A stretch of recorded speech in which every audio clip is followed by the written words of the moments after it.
말씀 씨앗을 심어요. 사랑하는 친구들, 말씀 씨앗 시간이에요. 오늘 말씀은 마가복음 14장 말씀이에요.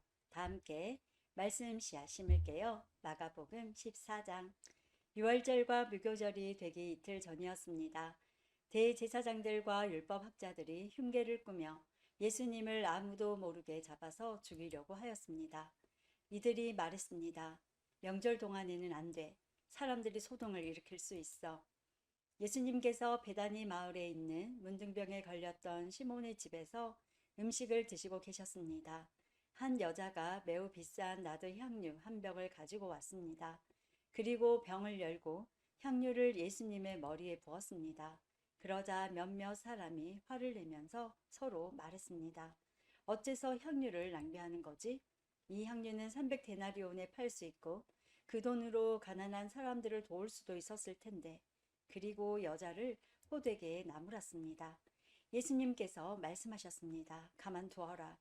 어째서 여자를 괴롭히느냐? 그는 내게 좋은 일을 했다. 가난한 사람들은 항상 너희와 함께 있으므로 원하면 언제든지 좋은 일을 할 수 있다. 그러나 나는 항상 너희와 함께 있는 것이 아니다. 여자는 자기가 할 수 있는 일을 했다. 죽기 전에 내 장례를 위해 내 몸에 향유를 부어준 것이다. 내가 너희에게 진정으로 말한다. 복음이 온 세상에 전해질 때 이 여인이 한 일도 알려져서 사람들이 기억하게 될 것이다. 12제자 가운데 한 사람인 가룟 유다가 예수님을 넘겨주려고 대제사장들에게 갔습니다.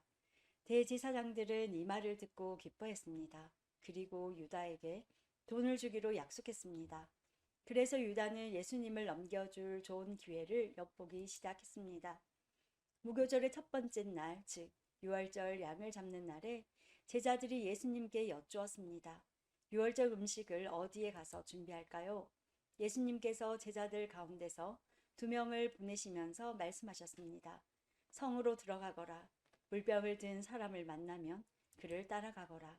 그가 들어가는 집의 주인에게 선생님께서 제자들과 함께 유월절 음식을 먹을 수 있는 방이 어디냐고 물으십니다라고 하여라. 그러면 집주인이 너희에게 준비된 커다란 다락방을 보여줄 것이다. 그곳에서 음식을 준비하여라. 제자들이 떠나서 성으로 들어갔습니다. 예수님께서 말씀하신 그대로였습니다. 그래서 유월절을 준비했습니다. 저녁이 되자 예수님께서 12제자들과 함께 그 집으로 가셨습니다. 식사를 하는 동안 예수님께서 말씀하셨습니다. 내가 너희에게 진정으로 말한다. 나와 함께 음식을 먹고 있는 너희 가운데 한 사람이 나를 배반할 것이다. 제자들이 근심하면서 한 사람씩 예수님께 말했습니다. 설마 제가 그 사람입니까? 예수님께서 대답하셨습니다. 12제자 가운데 한 사람이며 나와 함께 그릇에 손을 넣는 사람이다. 인자는 성경에 기록된 대로 죽지만 인자를 넘겨주는 사람에게는 화가 있다. 그 사람은 차라리 태어나지 않았더라면 자신에게 더 좋았을 것이다. 식사를 하는 동안 예수님께서는 빵을 들고 감사 기도를 드리셨습니다. 그리고 떼어서 제자들에게 주시며 말씀하셨습니다. 받아라. 이것은 나의 몸이다. 또 잔을 들고 감사 기도를 드리셨습니다. 그리고 제자들에게 잔을 주어 제자들이 마셨습니다. 예수님께서 말씀하셨습니다. 이것은 많은 사람들을 위해 쏟는 나의 피, 곧 언약의 피다. 내가 진정으로 너희에게 말한다. 내가 하나님 나라에서 새 것으로 마실 그날이 올 때까지는 결코 다시 포도나무에서 난 것을 마시지 않을 것이다. 예수님과 제자들은 찬송을 부른 뒤 올리브 산으로 올라갔습니다. 예수님께서 제자들에게 말씀하셨습니다. 너희는 모두 나를 버릴 것이다. 성경에 이렇게 쓰여 있다. 내가 목자를 치리니 양들은 흩어질 것이다. 그러나 내가 살아난 후 너희보다 먼저 갈릴리로 갈 것이다. 베드로가 말했습니다. 모두가 버릴지라도 저는 그렇지 않을 것입니다. 예수님께서 대답하셨습니다. 내가 너에게 진정으로 말한다. 오늘 밤 닭이 2번 울기 전에 내가 나를 모른다고 3번 말할 것이다. 베드로는 강조하여 말했습니다. 주님과 함께 죽을지언정 결코 모른다고 하지 않을 것입니다. 다른 모든 제자들도 같은 말을 했습니다. 예수님과 제자들이 게세마네라고 하는 곳으로 갔습니다. 예수님께서 제자들에게 말씀하셨습니다. 내가 기도하는 동안에 여기 앉아 있어라. 예수님께서는 베드로와 야고보 그리고 요한을 데리고 가셨습니다. 예수님께서는 매우 근심하며 괴로워하셨습니다. 예수님께서 말씀하셨습니다. 내 영혼이 심히 괴로워 죽을 지경이다. 여기서 머무르면서 깨어 있어라. 예수님께서 조금 더 가셔서 땅에 엎드리셨습니다. 그리고 할 수만 있다면 그때가 지나가 버리기를 기도하셨습니다. 예수님께서 기도하셨습니다. 아바 아버지, 아버지께서는 모든 것을 하실 수 있으시니 이 잔을 없애주십시오. 그러나 제 뜻대로 하지 마시고 아버지의 뜻대로 하십시오. 예수님께서 제자들에게 오셔서 자고 있는 것을 보시고 베드로에게 말씀하셨습니다. 시몬아, 자고 있느냐? 나와 함께 1시간도 깨어 있을 수 없더냐? 시험에 들지 않도록 깨어서 기도하여라. 영은 원하지만 몸이 연약하구나. 다시 예수님께서 제자들을 떠나서 같은 말씀으로 기도하셨습니다. 그리고 다시 제자들에게 오셔서 자고 있는 모습을 보셨습니다. 그것은 제자들이 너무 졸렸기 때문입니다. 제자들은 예수님께 무슨 말을 해야 할지 몰랐습니다. 세 번째 예수님께서 오셔서 말씀하셨습니다. 아직도 자고 있느냐? 아직도 쉬고 있느냐? 그만하면 됐다. 이제 시간이 되었다. 보아라. 인자가 죄인들의 손에 넘겨진다. 일어나자, 가자, 보아라. 나를 넘겨줄 사람이 가까이에 와 있다. 예수님께서 아직 말씀하고 계실 때 12제자 가운데 한 사람인 유다가 다가왔습니다.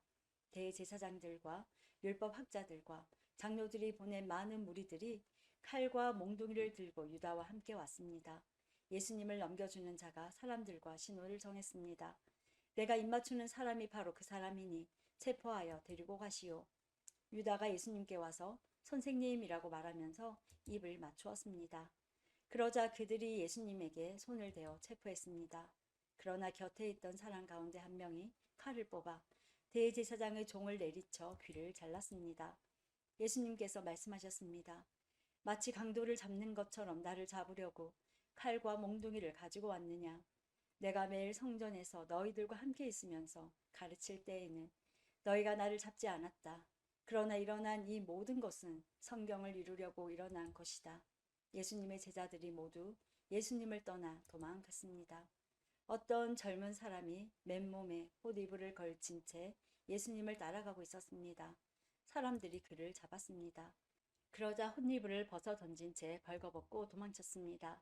사람들은 예수님을 대제사장에게로 데리고 갔습니다.